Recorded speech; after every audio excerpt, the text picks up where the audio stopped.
Good afternoon, everyone. Very happy to see you all here. For those of you who have decided to check in today, I appreciate that on this Saturday. Here in New York, it's actually pretty good weather. Sadly, as you know, we can't go out because of the coronavirus. But that's okay. We're still getting things done. And I know that many of us have to kind of retool, have to kind of change what we're doing. We have to grow and shift and adjust, and we have to decide, what is our next step here. For those of you who are either lost your job or think you're about to lose your job or are just laid off for now or don't even know what's next, you're probably concerned now, and I get that. I'm asking you for just one moment here to kind of breathe. Take a couple seconds, breathe, because I don't want you doing things that you're going to regret. I don't want you doing things that you acting out of fear. So just breathe for a second. This will pass also. It may take some time and it may be some damage, but it will pass. And for those of you who remember when I was out there talking and preaching when I was running for office, I mentioned often that for most Americans, you're going to have multiple careers in your life. The youngsters are probably going to have about 5 different careers in their life. This is one of those moments that often creates another career. So there's one more thing I want you to do if you're watching, and that is do me a small favor, be able to take notes. This is going to be a bit of a class. So either have a piece of paper or pen or your tablet or something to where you can take a little bit of notes, because there's going to be a little bit of work here to do. It's a little bit of a class. It isn't that long, but it's a little bit of a class. It's going to help you tremendously. We're going to cover 4 different ideas. We're going to cover value. We're going to cover tools. We're going to cover an industry. And then we're going to cover action that you should take to validate who and what you are. So the number one piece, as I mentioned, is value. Here's what I want you to actually do. If you had a job or still have a job, you think you're going to lose it, most people think, well, I have a job and that's great because I have this credential or I have this experience. And while that's wonderful, there's a whole lot of people with experience too right now who are also out of work. It doesn't make you special. If you think the answer is going to be you putting out a bunch of a bunch of resumes, that's not going to be your answer. So instead, I want you to start thinking about what is your actual value. What did you bring and how do you do that? Basically, there are 2 different sides of this. What did you bring to your boss or bosses? What did you bring to your customer or customers? Let me deal with boss or bosses first. If you were in an environment where you had just worked for the boss, it was you and then the owner or the boss or the top dog, and that was it. You and her, that's it. That's all it was. You only have one boss. Ask yourself, how did your boss actually measure you? And I don't mean did I have a weekly or monthly or quarterly or yearly check-in. I mean, how did your boss actually know that you were good at what you did, that you actually brought something? Did they look at were you in sales, look at your numbers and say, well, you brought in X dollars or Y dollars? Was it you didn't get complaints that the other people did? Or the reverse, did you not bring enough value and that's why they let you go? That may be hard for you to stomach if that's true, but it might be true. And if it is true, it's time for you to reassess, right? If other people who did what you did are still there and you're gone, is it some way that, 1, they didn't see your value, so you didn't communicate it well, right? That would be your fault of communication, if that was the issue. Or 2, was it you weren't providing the same amount of value? You were doing things that your boss didn't think was valuable. You were working, but on stuff your boss thought, I don't care about that. I care about this. This will be a time for you to reevaluate yourself and either your actions or your communication in either of those cases if you think you were let go and others who did exactly what you did were not. If you're all let go, well, then you probably were pretty good at what you did. You just got screwed because of coronavirus, which happens too. Sometimes it's luck, sometimes it's you, sometimes it's a combo. Either way, now is your time to change. You're sitting at home, you're concerned and worried, make the change now. So, back to the boss. How did the boss measure you? If you don't know, this may be a time to call your boss, your former boss. Is your boss at home now? Is she also sitting at home waiting? Is that happening? Or rethink. How did they measure you? Did they measure you based upon, they had to do less work? Happy customers. What were they measuring you on? The amount of money that wasn't lost. How often you were able to assist others. And I don't just mean, I did my job, I was there for 8 hours. Lots of people do that. That's not impressive. Please don't ever act like, well, I was there every day. No one gives a shit. Lots of people show up every day. Lots of people do. You have to say, what value do you actually bring, or did you bring? If you have in your head right now, I deserved more because I was there longer, those days are long over. You should stop thinking that way. It's not going to be helpful, even though you may be right. Again, I'm not saying you're wrong. I'm saying it's not helpful. And you've got to retool now. So start to rethink on how they did that. Write that down literally. Begin writing it down or typing it out if you're in your pad or something. When did she say, you know what? I'm happy you did this thing. When did she say, this is amazing, that's how it worked? Did she never say that? If she never said that, again, ask yourself a question. Were you not communicating well? Did you not ask for it? Was she a jerk? Any of those three are possible. I'm asking you to look deep in yourself now and think which one of those three was it. If she was a jerk, in a way you should be glad you're gone now, right? If she was a jerk. If she wasn't a jerk, were you communicating well? Did you ask for it? Or were you not providing the value that she wanted? Either of those three are important. Look now. Now, what if you're in a position where you have two bosses, right? You've got your manager or your supervisor, and then the big boss. Those are two separate needs. Two separate needs. They will both look at you differently and measure you differently, right? Your supervisor might say, just don't get me in trouble. That's all your supervisor may care about, right? Nothing else. But the big boss might have said, no, I need some specific things from you. That's two separate bosses. How did they value you? How did they measure you over time? Was it over a week, over a month, over a year? How did they begin to measure you? Ask yourself those questions too. Begin to go down and say, how was it happening? Write this down or type this out. You've got to start rethinking right now. If you're watching this, that means you're concerned. If you're not concerned, you're not watching. But if you're watching, you're concerned. You're thinking about it. How do I make this happen? How can I take this as an advantage? So write that down. The next thing to think about is your customers. Some people, depending upon your job, you have internal customers, right? Maybe you worked in HR, and you dealt with kind of people inside. Or maybe you dealt with other people who were just, you were the dispatcher. You dealt with the truckers, right? That's all the drivers. That's who you dealt with, right? In that case, your customers, different customers, internal.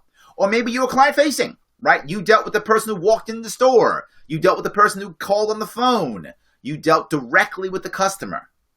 How would they rate you? How would they measure you? What value would they say that you bring, right?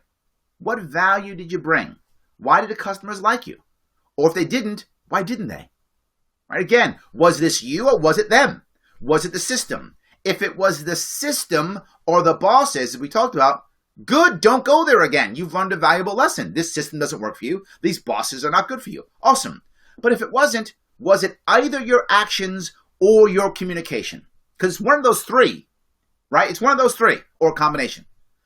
Relook at that right now and decide, how in the world can I make that better, fix that, adjust that, look at that. But more importantly, how did they value me? If they didn't, how did they value others? And I'm going to give you some ideas of what I mean, just so you're clear on this. I hope I gave you an overall. Let me now get this a little bit into the gritty. Did they say, you know what? The reason why I kept Bill and didn't keep Jane, if anyone's name's Bill Jane anymore, the reason why I kept Bill and not Jane is because I never got complaints from Bill. Customers never complained about Bill, but they complained about Jane.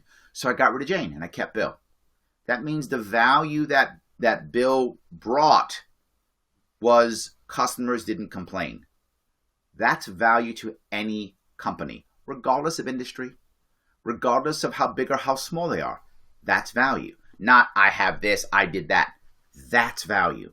You want to talk about that in the future and talk about how that can be valuable in the future. Again, I'll cover that. This is a class. We got more, but keep that piece in mind.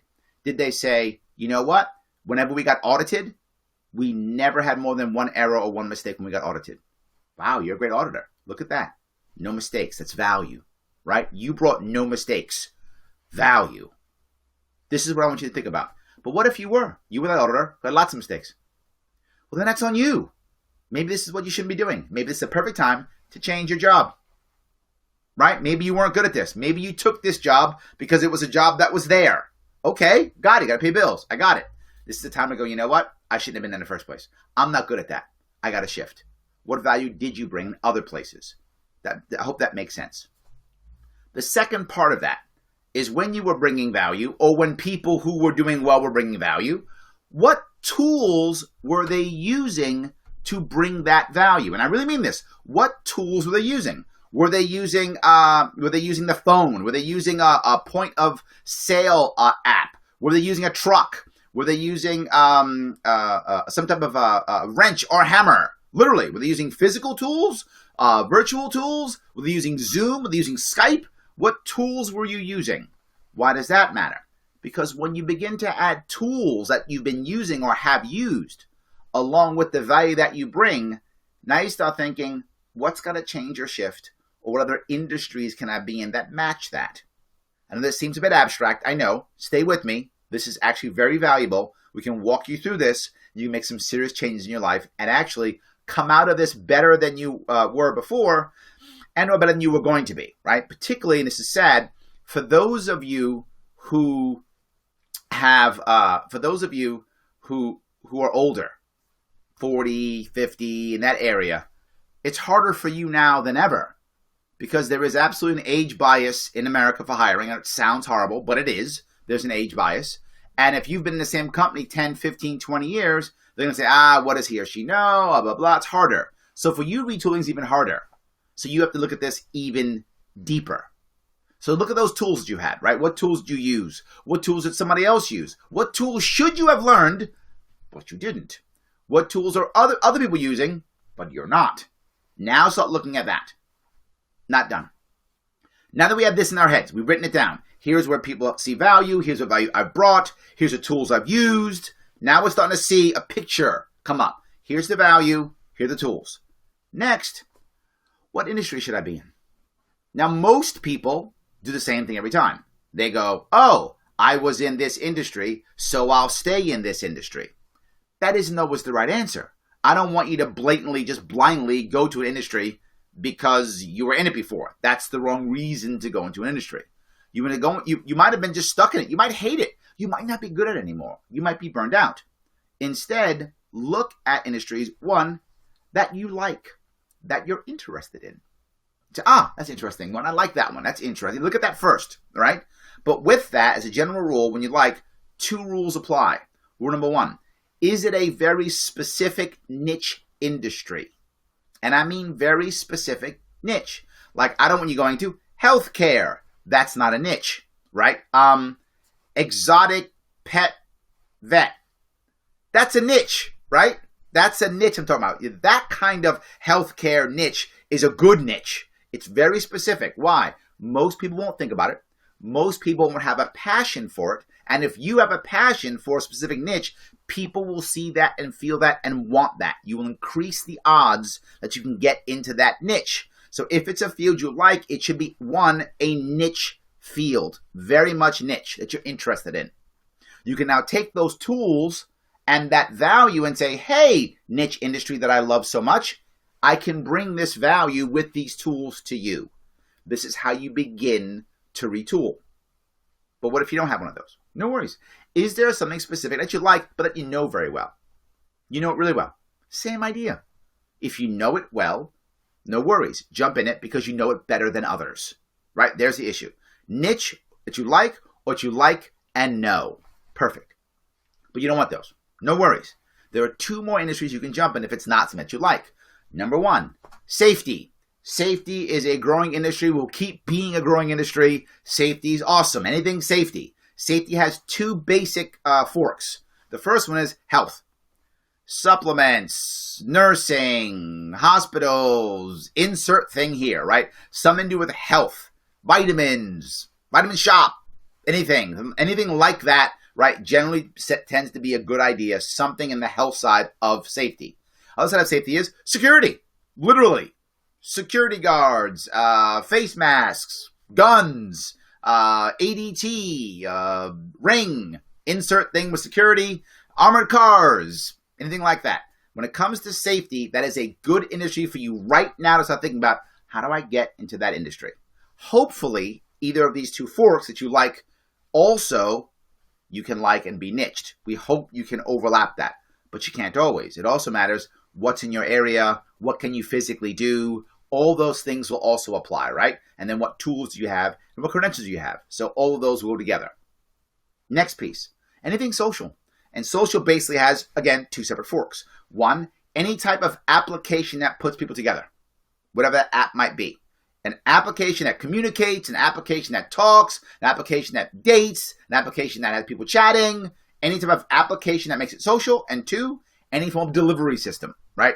The Grubhubs of the world, the Seamless, is Seamless Grubhub the same now? Whatever. Those are the world, right? Those types of things, right? Where you either delivering something or putting people together. Putting people together can be business, right? Like a Fiverr, is it Fiverr? Fiverr or anything like that, right? Can be. Or it can just be like a dating app where people start talking together, right? Those types of things. But any of those. So 3, you like, number 1, safety, number 2, social, number 3. Now look at those 3 things. Look at the value you've brought. Look at the tools you know how to use. Does any of that move in to those industries?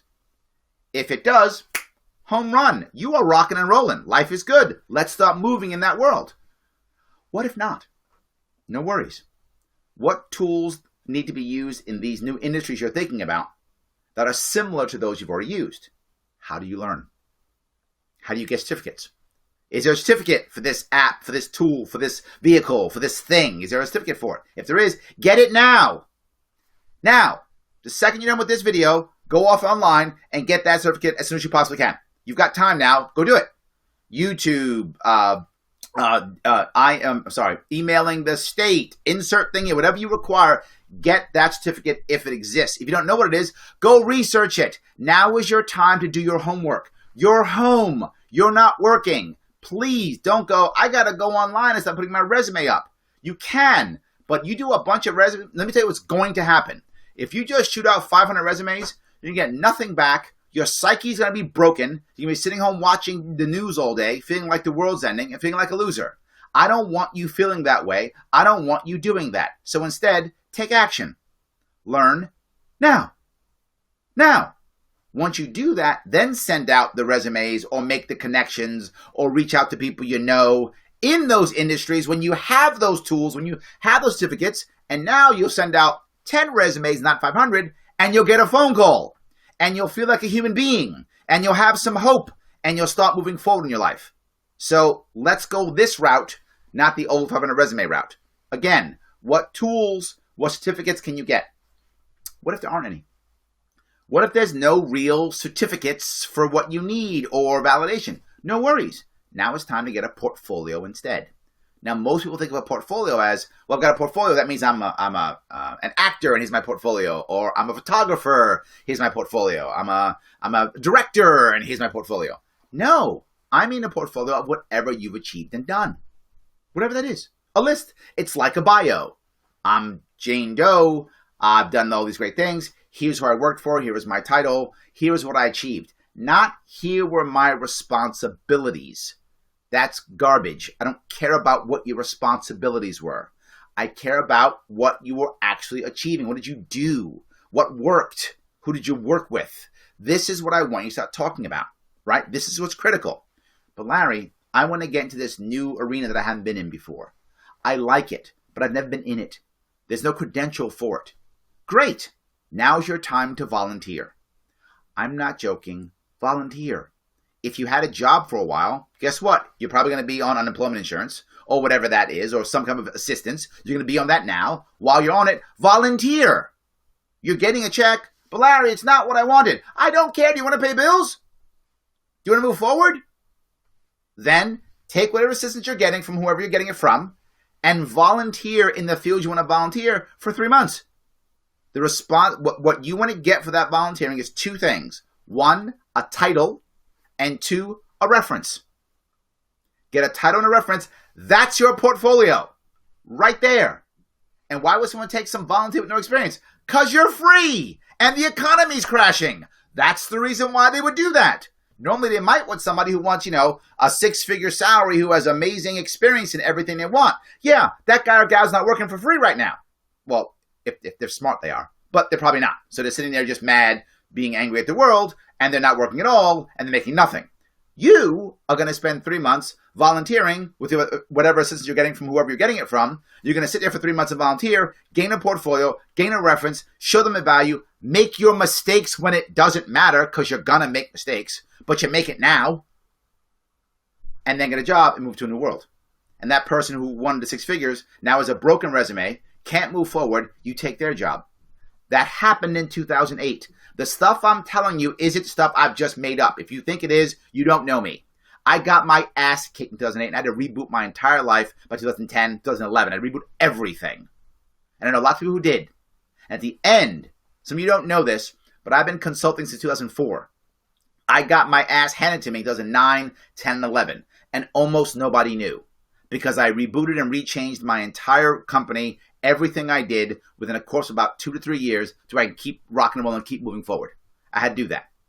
This is the style, the way you get around a horrible crisis like this. You don't lay around and wait. You know how many people lost everything in that and couldn't get back up? Lots did. Lots did. A whole bunch of consultants and coaches who were right next to me in 2008, all gone 2010 and 12. I was still there. I'm saying this because this is how it works. You can do it. It's not easy. It can be done. I'll recap real fast. And then most importantly, if you want more, go to the YouTube page. It's free. I said free stuff. Go to my YouTube page, the Neo Sage YouTube page. Tons of videos. This is on it again if you want to rewatch it. It'll be on that also. Go back, watch it, take notes, start writing stuff down. It's really important. Start writing stuff down. You can get around this again. Number one, what value did you bring at your last job or jobs? How were you judged by either your bosses or your customers? Write that down and think about it. If you were let go and others weren't let go, was it your communication? You didn't communicate how good you were doing? Were you not doing that good? Or were your bosses just jerks? Any of those three is possible. Only you know. You got to look in your heart and think, did I not communicate what I was doing well? Was I not doing what they wanted? Was I doing something else and they wanted the other thing? Oh, well, my boss is just jerks. Any of those. But look in your heart and think which one was true. If the bosses were jerks, be happy you're gone. Find better bosses. If you didn't communicate better, learn to communicate better. Talk about that. And again, there's videos on the Neo Sage that talk about communicating to your bosses to be successful. Communicate to your bosses better. If you're doing the wrong thing, stop thinking you're always right and do what your bosses want. And you'll learn that lesson. Any of those three are valuable. But what value did they bring? How did they judge you? How did your customers judge you, whether internal or external? Write this down. I'm not joking. Write it down. Type it up. Talk through this. This is a time right now when you're sitting at home with no job. It's time to start thinking about what the hell did I do wrong? What did I do right? How do I capitalize on what I'm good at? How do I stop doing what I'm bad at? Think now. Or you're going to sit home, be depressed, and watch TV all day. Don't do that. Watch me instead. Right? I'm free too. So watch me instead. I'm free too. When you're done with that, think of the tools you've used. If you haven't used the newest tools, and for some people, you've been in a company for a long time, the company never retooled. So you're using the same tools from 5 or 6 or 10 years ago. That's a problem. Look at what your industry needs. Focus on those 3 types of industries. Industries you like, either niche or you know well. Industries in safety, health, or security, or industries in social, either connections or delivery. Those are your 3 fields. Start looking at them right now. What tools do they have that I already know? Home run if you know them. If I don't know them, how do I get those credentials right now? Once you get off this, once I stop talking, which will be soon, I know some of you want me to stop talking already. When I stop talking, I then want you to get off right now and figure out how do I get those credentials. And if you can't get those credentials, no worries. How do I get a portfolio? How do I learn how to do it? By getting title and reference from someone right now. Whatever assistance you're getting, take it, and then go volunteer. Volunteer now. Volunteer. If a business or company won't volunteer with you, go to a nonprofit and volunteer. I don't care. I want you to get a portfolio. Imagine if this goes 6 months of pain, a year of pain. Who knows how long this pain is going to last? Over the course of this year or 6 months, whether 6 months or a year, you sit home and send out 100, 200, 400, 500 resumes and get nothing. Think of what a mess you are going to be financially, emotionally, with your friends. Your psyche is going to be broken. I know it. I watched it. Those of you who were around 2008, 2009, 2010, you saw it too. You don't want to be that person. Or you can start taking action today to make yourself better, to think of the next steps. And maybe you get a 3-month volunteer gig and then a 6-month volunteer gig. And then you've got 2 separate gigs that have shown that you can do something new and provide value to some other company. You then submit your resumes. with that there, and when everyone else is being, I haven't worked in 9 months, you're like, no, I've been working for 9 months during this horrible time, and look at what I've achieved, and look at my references, and they go, you're hired. And you're back in action. While that is simple, it's not easy. I'm not saying it's easy, but I'm here. Watch my videos, reach out to me. Let's keep doing this. We can get better. We can take advantage of the horribleness that this is and the people who are being hurt, and we can get better. All right, guys, head on over to the Neo Sage YouTube page. Check it out. Go to my Facebook page. Please like it and share it. The Neo Sage Group Facebook page. Talk to you all soon.